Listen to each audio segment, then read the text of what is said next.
क्या हाल है भाई आप सबके। मैं प्रशांत भारद्वाज।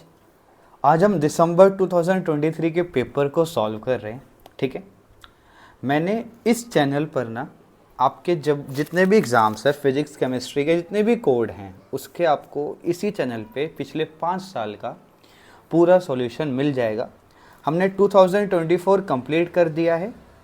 ठीक, 23 जून की वीडियो पहले ही मैंने डाल दी थी, दिसंबर की मैं आज डाल रहा हूँ, तो हमारा दिसंबर 2023 भी पूरा कंप्लीट हो चुका है।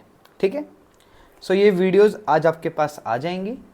सो आपका 23 और 24 पूरा कंप्लीट हो जाएगा। ठीक है, चलो स्टार्ट करते हैं भाई। 2023 जून का पेपर। सबसे पहले पूछ रहे हैं फोर्स और टॉर्क क्या होता है, तो इसके आंसर मैंने यहाँ लिख दिए हैं, आप इनको देख लेना। ठीक है, और आपको अगर कोई भी क्वारीज हो तो आप इन दो नंबर में से किसी भी एक नंबर पे मेरे को मैसेज करके अपना डाउट्स पूछ सकते हो। दूसरा क्वेश्चन है भाई आपके पास कि एक बैट्समैन है जो हिट कर रहा है क्रिकेट बॉल को 84 metre at an angle of 30 degree east of north. भाई ये क्वेश्चन ना बहुत बार रिपीट हो रहा है। ठीक है, ये हमने 24 में भी देखा है, जून वाले पेपर में भी देखा था, 23 के दिसंबर वाले में भी देख ही रहे हैं। इसका आंसर भैया यहाँ पे दिया हुआ है, ये आपका एक्स कंपोनेंट है, ये आपका वाई कंपोनेंट है। ठीक है, सी वाला पार्ट है। क्वेश्चन नंबर सी का आंसर मैंने यहाँ पे डाला हुआ है पूरा, आप इसको देख लेना यार एक बार। ठीक है, क्वेश्चन नंबर डी का कि राइट ऑक्सिलरी इक्वेशंस, और सेम भाई ये जो क्वेश्चन है ना, ये आपका ऐसे ही सेम क्वेश्चन जून 2024 में भी आया था। जिसने 2024 का PYQs करा है उसको समझ आ गया होगा कि हाँ ये वाला क्वेश्चन हमने वहाँ देखा था। इसका मतलब यार PYQs बड़े मैटर करते हैं, क्योंकि ये सब चीज़ें एग्ज़ाम में पूछता है। तो अगर आप 5 साल का PYQs कर लोगे ना, बहुत बच्चों के यार मैसेज आते हैं, बोलते हैं यार कि ना हम 5 साल का कर लें। भैया बहुत इनफ है यार, 5 साल का क्वेश्चन पर आप करके जा रहे हो ना, तो आप अपने एग्ज़ाम में 50-60 प्लस ही अचीव करोगे यार। तो भरोसा रखो, चीज़ें करो। और आपके सामने मैं आपको पेपर सॉल्व करा रहा हूँ, तो आप खुद देखो पिछले साल के क्वेश्चंस रिपीट हो रहे हैं नहीं हो रहे, तो आपको खुद समझ आ जाएगा यार। ठीक है, तो डी वाला पार्ट भाई यहाँ पर है। चलो यहाँ पे है नहीं, मैं कर देता हूँ यार। इसमें देखो होना करना क्या है, ध्यान से देखना। इसको मैं स्क्वायर मान लूँगा। देखो वाई 3y 2y, इसको मैं क्या मान लूँगा, देखो इस तरीके से Y square plus 3y plus 5 ही था ना भाई, 2 हाँ 2 था। ठीक है, 5 नहीं था, 2 था भाई, कुछ ये है। अब यार मैं क्या करता हूँ, नॉर्मल हम मैथ लगाते हैं। इसका 3y को मैं लिख दूँगा 2y प्लस वाई प्लस 2 0। इन दोनों में से y कॉमन ले लेता हूँ, तो अंदर क्या बन जाएगा y प्लस 2। इन दोनों में से 1 कॉमन ले लेता हूँ, अंदर बन जाएगा y प्लस 2। एक रूट आ गया y प्लस 1, एक रूट आ गया y प्लस 2। तो y की वैल्यू आ गई बच्चा -1 और एक आ गई -2। तो ये मेरे पास मेरे दो रूट्स आ गए, -1 और -2। ठीक है, ई वाला पार्ट बोल रहा है एक स्टील की बॉल है, हमने इसको अटैच कर रखा है स्ट्रिंग पर, और जब हम इसको स्विंग कर रहे हैं सर्कुलर पाथ में, तो अच्छा ठीक है भाई। देखो इसका आंसर यहाँ लिखा हुआ है कि स्टील बॉल अटैच हो रखी है, स्ट्रेट लाइन में जाएगी। पूरा आंसर लिखा हुआ पढ़ लेना। ठीक है, और अपनी लैंग्वेज में मत लिखना यार, जैसा दिया हुआ है बिल्कुल वैसे ही, थोड़ा बहुत आगे पीछे कर सकते हो लेकिन अपनी लैंग्वेज को थोड़ा अवॉइड करना। ठीक है भाई, वरना नंबर कट जाते हैं ना बेफालतू में, फिर लगता है कि करके आए नंबर भी नहीं आए। अगला क्वेश्चन है ये कोफिशिएंट ऑफ फ्रिक्शन। यार ये ना 2024 में भी आ रखा है। ठीक है, यहाँ पे ना ये वाला फॉर्मूला लगा देना, मैं यहाँ पे करके दिखा देता हूँ। F=μmg लगा दो, आपके पास आंसर आ जाएगा। आपने क्या निकालना है इसमें, कैलकुलेट मास निकालना है। ठीक है, तो फोर्स कितनी दी हुई है 0.35, सॉरी 65 है। तो मैं ये वाला पार्ट यहाँ कर देता हूँ।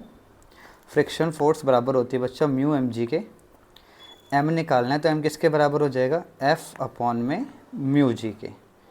F की वैल्यू बच्चे 65 है और म्यू की वैल्यू कितनी 0.35। 0.35 है म्यू की वैल्यू, और g की वैल्यू बच्चा 10 है। सॉल्व कर लो, इसका डेसिमल हटाऊंगा ऊपर 2 0 चले जाएंगे, यहाँ 35 बन जाएगा और यहाँ पे 10 आ जाएगा। 0 से 0 कटा, अभी वही इन दोनों को काट दो। 5 1 5, 130 पे कट रहा है, हाँ, और ये कितने पे कट रहा है 7 पर।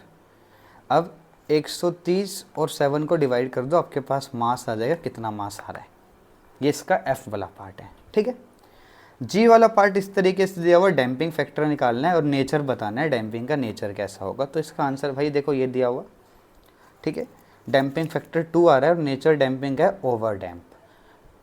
आपको इस तरीके से पूरा रिप्रेजेंट करना पड़ेगा, लेकिन यार ये तो आंसर देख लेना कैसे करा है मैंने ये, ठीक है भाई। अगला एक प्रोग्रेसिव वेव है भाई, ये लो क्वेश्चन भी बड़ा हर साल पूछ रहा है यार आपसे। आप 24 में देखना आया है पेपर में। वेवलेंथ फ्रीक्वेंसी निकालनी भाई, देखें यहाँ बताया तो मैं, इसको हम ओमेगा से रिप्रेजेंट करते हैं। ओमेगा की वैल्यू हमें 1000 पाई दी हुई है। कितनी दी हुई है? 1000 पाई। मैं लिख देता हूँ यहाँ पर, एच वाला पार्ट है ना ये, ठीक है। तो ओमेगा की वैल्यू हमारे पास है 1000 पाई और के की वैल्यू हमारे पास है पाई अपॉन में 50। वेवलेंथ और फ्रीक्वेंसी निकालना ना, ठीक है, पाई अपॉन में 50। देखो ध्यान से देखना भाई, जो ओमेगा होता है ना वो 2 पाई एफ के बराबर होता है। तो एफ किसके बराबर हो जाएगा? ओमेगा अपॉन में 2 पाई के। भाई ओमेगा की वैल्यू कितनी है? 1000 पाई और नीचे 2 पाई, तो पाई से पाई कट गया। कितना आंसर आ गया? 500 हर्ट्स। तो ये आपके पास आ गया फ्रीक्वेंसी। भाई के जो होता है ना उसको हम लिख सकते हैं 2 पाई अपॉन में वेवलेंथ। हमें तो वेवलेंथ निकालनी है, तो किसके बराबर हो जाएगा? 2 पाई अपॉन में के की। तो ऊपर मैंने 2 पाई लिखा और के की वैल्यू कितनी? Pi by 50। पाई से पाई कट गया, कितना आंसर आ गया? 100 मीटर। एक मिनट रुक जाओ, सेंटीमीटर में दिया है तो सर बाई सेंटीमीटर में आएगा ये 100 सेंटीमीटर। तो ये था इसका एच वाले पार्ट का सॉल्यूशन। ये आपकी वेवलेंथ आ गई, ये आपकी फ्रीक्वेंसी आ गई, ठीक है। अगला बोल रहा है obtain the integrating factor for the following ODE. भाई ये जो एक बात मैं आपको बता रहा हूँ, ये जो इंटीग्रेटिंग फैक्टर वाला क्वेश्चन है ना, चाहे आप दिसंबर का मतलब चाहे 2024 का कोई पेपर उठा लो, चाहे आप 23 का कोई पेपर उठा लो, ये क्वेश्चन हर साल आ रहा है। मतलब ये लोग क्वेश्चन आप अच्छे से करके जाना यार, ठीक है, इंटीग्रेटिंग फैक्टर वाला। तो इसका आंसर मैंने यहाँ पे दिया हुआ है, ये पूरा इसका आंसर है, ये पूरा पार्ट लिखा ना, ए पार्ट 2 का ए पार्ट का पूरा आंसर यहाँ पे दिया हुआ है, ठीक है। अपनी नोटबुक में लिख लेना। और इसी का जो बी वाला पार्ट है कि आपको बताना है कि यूनिफॉर्म पार्टिकल जो है वो यूनिफॉर्म सर्कुलर मोशन कर रहा है, ये टोटल ये पूरा सॉल्यूशन है, ठीक है। बड़ा क्वेश्चन है इसलिए 5 नंबर का दिया हुआ है यार। तो देखो इसका एक तो पार्ट ये रहा, ये पोजीशन वेक्टर वाला है, ये प्रूफ ऑफ एक्सेलरेशन वाला है, और ये आपका पूरा यहाँ तक आंसर है, ये यहाँ तक का, ठीक है भैया। पूरा प्रॉपर दिया है, अच्छे से रुक के मैं आपको शो कर रहा हूँ आंसर, ताकि आप अच्छे से इसका स्क्रीनशॉट ले सको और अपनी कॉपी में लिख के अच्छे से कर सको, ठीक है। तो ये सब चीज़ें यार अच्छे से करके ना, मैकेनिक्स के अंदर ना थ्योरी और न्यूमेरिकल्स बड़े कम देता है यार, लेकिन ये वाले क्वेश्चन भर भर के देता है। तो इसलिए इन क्वेश्चंस को आप अच्छे से करके जाना यार, ठीक है। अगला क्वेश्चन क्या बोल रहा है आपको? Calculate the height of geostationary orbit. ये तो भाई ग्रेविटेशन का बच्चों वाला क्वेश्चन है। किस्मत होनी चाहिए तो ऐसी होनी चाहिए कि बच्चों वाला क्वेश्चन 5 नंबर में आ रखा है। भैया देखो इसका आंसर मैंने यहाँ पे, ये देखो ये फॉर्मूला है आपके पास, ठीक है। ये होता है ऑर्बिटल रेडियस होता है, इसका फॉर्मूला होता है √g mass of earth t² upon में 4π²। बस इतने याद रखना, इस टाइम को हमें सेकेंड्स में लेना होता है। जैसे टोटल टाइम 24 आवर्स होता है, तो आपको 24 आवर्स को सेकेंड्स में कन्वर्ट करके वो वैल्यू यहाँ पुट करनी पड़ेगी। जब आप इस पूरे को सॉल्व करोगे तो आपका आंसर कुछ ये आएगा, नहीं तो ये आ रहा होगा रूट में। तो ये आपके पास ऑर्बिटल रेडियस आ गया। हाइट कैसे निकालते हैं? ऑर्बिटल रेडियस में से अर्थ का रेडियस माइनस कर दो, तो आपके पास हाइट ऑफ जियोस्टेशनरी सैटेलाइट्स आ जाएगी, ठीक है। तो हाइट इतनी आ रही है, वैल्यू पुट करनी है आपको यार, ठीक है। अगला बोल रहा है एक चाइल्ड है, इसका वेट है इतना, थर्ड का ए पार्ट। मैं यहाँ पे देखो यहाँ दिखाता हूँ, ये पूरा थर्ड का ए पार्ट है, ये वाला यहाँ तक, यहीं तक है पूरा थर्ड का। ये एक पार्ट कितने नंबर का है भाई? ये भाई पूरा 5 नंबर का है। तो अच्छे से करना, ठीक है, कोई भी चीज़ें यार आगे पीछे मत करना। ये इसका बी वाला पार्ट है जो यहाँ पे आपको समझा रहा है, ये इसका बी वाला पार्ट, ये पूरा मैंने यहाँ पे डाला हुआ है, इसका बी वाला पार्ट, ठीक है। एवरेज पावर निकालनी है वर्क डन से, पावर का फॉर्मूला होता है वर्क डन अपॉन टाइम, उस वाला फॉर्मूला इसने यूज़ करा है। कुछ नया इसने कुछ ऐसा नहीं करा कि बहुत मुश्किल चीज़ें, बड़ा पेपर अगर आप देखो ना तो बहुत एवरेज पेपर आता है, ना ज़्यादा मुश्किल ना ज़्यादा हार्ड। नॉर्मल बच्चा अगर आप अपने बेसिक्स करके जा रहे हो ना तो आप आराम से इजीली पास हो सकते हो इस एग्ज़ाम के अंदर, ठीक है। इतना कोई इससे तगड़े पेपर तो फर्स्ट टर्म के 12th क्लास के आ जाते थे, 11th क्लास के आ जाते थे, है ना। और 12th के पेपर के अकॉर्डिंग तो यार कुछ नहीं है, बहुत बच्चों वाली चीज़ें हैं, इसलिए आराम से करना, बस अपने बेसिक्स अच्छे रखो, ठीक है। और अपना PYQ इसमें पूरा डाल दो यार, जितना मेरे से हो पाएगा पूरी हेल्प करूँ मैं आपकी। इसका C वाला पार्ट यहाँ पे मैंने डाला हुआ है, ये रहा इसका C वाला पार्ट, ठीक है। हाँ इतना ही है इसका ये C वाला पार्ट, यहाँ तक बस, ठीक है भाई। तो ये हमारे देखो 15 नंबर पक्के हो जाते हैं अगर ये ऐसे क्वेश्चन, अगर कोई भगवान अगर इनमें से कोई भी टकरा गया तो हमारे नंबर पूरे पक्के हैं। और ऐसा नहीं कि क्वेश्चन नहीं आते हैं, क्वेश्चन आते हैं भाई, वैल्यू चेंज करे लेकिन कॉन्सेप्ट समझ गए तो खत्म भाई खेल। अब ये 4th पार्ट है, मैरी गो राउंड वाला क्वेश्चन है ये भैया। ऐसा क्वेश्चन जो है ना मैरी गो राउंड वाला, ये आपका पेपर में पहले भी आ चुका है। तो इसका देखो 4th का A पार्ट ये पूरा है यहाँ तक, ये पूरा इसका A पार्ट ही है 4th का, ठीक है भाई। B पार्ट क्या बोल रहा है, एक सैटेलाइट है, टोटल मैकेनिकल एनर्जी निकालनी है भाई। ये अलग मैकेनिकल एनर्जी तक आया था 2024 में, उसके आगे का ये अलग पार्ट है कि शेप बताओ, सर्टेनिटी बताओ, ये वाला टॉपिक नहीं आया था। लेकिन टोटल मैकेनिकल एनर्जी सैटेलाइट की बताओ, ये वाला क्वेश्चन आ चुका है 2024 में, ठीक है।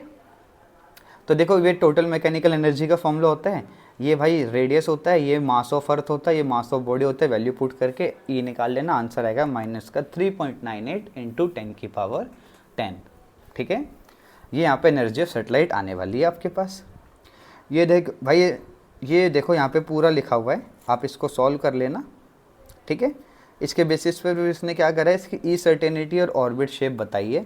ये इसका वैल्यू ई की वैल्यू 0.5 आ रही है, तो इसका मतलब शेप कैसी होगी, इलिप्स होगी। जो ऑर्बिट की शेप है वो कैसी है, इलिप्स की शेप जैसी है, ठीक है भाई। तो ये आपका 4th का B वाला पार्ट भी कंप्लीट हो गया भाई। बिलियर्ड्स बॉल वाला क्वेश्चन है भाई, बड़ा सिंपल है। यहाँ पे ना इसका आंसर ना, ये पता नहीं इन्होंने क्यों 5 नंबर में दिया। कॉन्सेप्ट होता है कि बोल रहा है calculate the angle between ball और कोलिजन। यहाँ पे एक बात लिखी हुई है कि जो बिलियर्ड्स बॉल का जो मास है वो क्या है, सेम है, सेम मास एट रेस्ट। 70 ग्राम पहले है, हिट दूसरी बॉल से मिली तो मास सेम है। अगर कोलिजन इलास्टिक है तो बताओ एंगल कितना होगा। इतना बड़ा ये क्वेश्चन है नहीं, पर लेकिन पता नहीं इन्होंने क्यों इसको 5 नंबर में दिया है। तो ये पूरा लिखा हुआ है 90 डिग्री इसका आंसर होता है भाई। लेकिन आप भाई 5 नंबर में तो आपको पूरा रिप्रेजेंट करना पड़े, जब भी आपका एग्जामिनर आपको 5 नंबर देगा। सारा खेल ही रिप्रेजेंटेशन का है इसके अंदर, ठीक है। इतना मत लिख के आना, लेकिन हाँ भाई कुछ पॉइंट्स लिख कर आना यार, ताकि टीचर को भी लगे हाँ भाई बच्चा बैचलर डिग्री कर रहा है तो कुछ तो नॉलेज है उसको, ठीक है। चलो भाई C वाला पार्ट अब बता दिया मैंने आपको इसका। और भाई ये 5th का फर्स्ट पार्ट है, टाइम ऑफ एम्पलीट्यूड निकालना है। अच्छा ठीक है भाई, ये रहा इसका आंसर, ठीक है। इसको सॉल्व कर लेना, ये पूरा यहाँ तक है, इसी पॉइंट तक, ये इसका आंसर आ गया 0.458 आ गया, ठीक है। तो ये आपका 5th का A का आंसर है। B वाले का आंसर मैं आपको दिखाता हूँ, डेरिवेशन है भाई ये B वाले की, ठीक है। ये रहा। और C वाला का आंसर मैं आपको यहाँ दिखा देता हूँ, ये आपका C वाला पार्ट है, ये रहा C वाला पार्ट है ये आपका, ये पूरा आपका C वाला पार्ट। अच्छे से करना, मिलते हैं अगली वीडियो में, ठीक है। अब मैं आपको कल 2022 की जून और दिसंबर की वीडियो डालूंगा, ठीक है। चलो गुड।